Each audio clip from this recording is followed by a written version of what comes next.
అందరికీ నమస్కారం. ఆంధ్రప్రదేశ్లో కాంగ్రెస్ నుంచి వైసీపీ వరకు అనేక కీలక శాఖలకు మంత్రిగా పనిచేసిన పెద్దిరెడ్డి రామచంద్రారెడ్డి గారిపై ఆరోపణలు అనేకం వస్తూనే ఉంటాయి. తాజాగా అటవీ భూములను కబ్జా చేసి భవనం నిర్మించడం, రోడ్డు వేసుకోవడం సంచలనం కలిగించింది. గత 5 ఏళ్ల వైసీపీ పాలనలో గ్రామీణాభివృద్ధి, అటవీ శాఖ వంటి అనేక కీలక శాఖలకు మంత్రిగా చేసిన ఆయనపై మైనింగ్, శాండ్, లిక్కర్, భూ కబ్జాలు ఇలా అనేక ఆరోపణలు వస్తూనే ఉన్నాయి.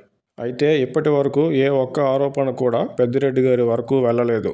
దాంతో కూటమి పెద్దిరెడ్డి గారితో కుమ్మక్కయిందనే అభిప్రాయం ప్రజల్లో నెలకొంది.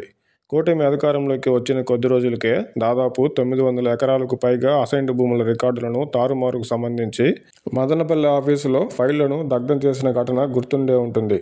స్వయంగా డీజీపీ గారే వెళ్లడం, సిట్టు ఏర్పాటు చేయడం, కొన్ని రోజుల హడావిడి మినహా చంద్రబాబు గారు ఎటువంటి చర్యలు తీసుకుంది లేదు. కనీసం విచారణ ఏ దశలో ఉందో కూడా తెలియదు.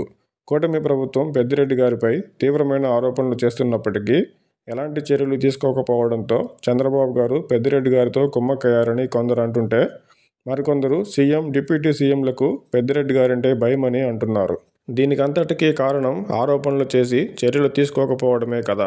అటవీ శాఖ ప్రస్తుతం పవన్ కళ్యాణ్ గారి నేతృత్వంలో ఉండడంతో ఈసారైనా పెద్దిరెడ్డి గారిపై చర్యలు ఉంటాయని ప్రజలు ఆశిస్తున్నారు. పెద్దిరెడ్డి గారు అటవీ భూముల కబ్జా అంశంపై పవన్ కళ్యాణ్ గారు ఇప్పటికే శాఖాపరమైన విచారణకు ఆదేశించడంతో ఈసారి పెద్దిరెడ్డి గారిపై ఖచ్చితమైన చర్యలు ఉంటాయని కనిపిస్తోంది.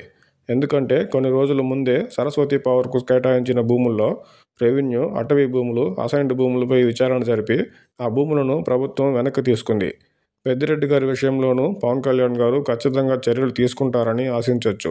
అయితే అటవీ భూములను వెనక్కి తీసుకోవడం వరకే పరిమితం అవుతారా, లేక ఎలాంటి అనుమతులు లేకుండా అటవీ భూముల్లో నిర్మాణాలు, రోడ్లు చేపట్టిన దానికి, అటవీ భూములను కబ్జా లేదా రికార్డులు తారుమారు చేసిన దానికి చట్టపరమైన చర్యలు తీసుకుంటారా లేదా అనేది చూడాలి.